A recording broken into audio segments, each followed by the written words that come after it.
and welcome back to the Women's War week by week. Do you remember that I recently told you how the French and Serbian authorities had accepted Dr. Elsie Ingall's offer of a fully equipped and self-funded hospital unit? Of course, voluntary hospitals need funds and they need personnel, but they also need hospital premises. And while the Scottish Women's Hospital Committees were dealing with the first two requirements by busily fundraising and interviewing volunteers, of whom there was no shortage, the French president of the Red Cross, Madame de la Panouse, began hunting for a suitable building in which to house this Scottish Women's Hospital. In 1914, there was a real fear amongst the male military authorities that women who sought to follow the guns may have a less than serious reason for wishing to be close to soldiers. Madame de la Panouse decided to scotch this idea at birth.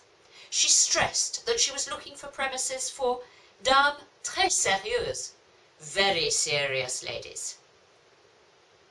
There is no question that the Scottish women, or SWH as they were known, had serious aims, but they also had, as we shall find out over our journey through the Women's War, great senses of humour. They would need these, as well as grit and determination, for on the 27th of November 1914, a decision that would prove life-changing, not only for Dr. Ingalls, but also for hundreds of women and thousands of French poilus were taken. A Scottish Women's Hospital would be established in the Abbé de Royaumont, a location that was already important in the annals of the war. Some 30 miles from Paris, on the 4th of September 1914, the German advance had almost reached Royaumont. The victory, or what became known as the Miracle of the Marne, had halted the enemy advance very, very nearby. But another miracle was about to take place at Royaumont, one that lasted for 4 years, and would save the lives of thousands of French and French colonial soldiers, and would play a key role in how the medical profession viewed women doctors and surgeons.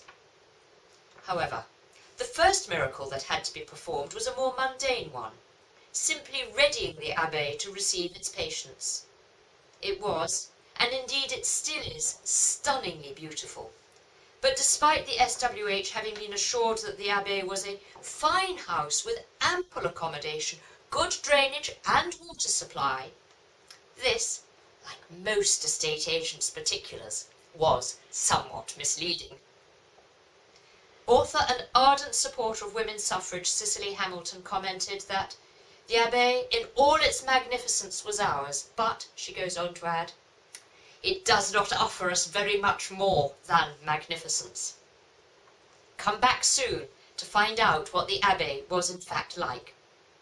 But next time, I think we should hear about these very first Scottish women's journey to the front.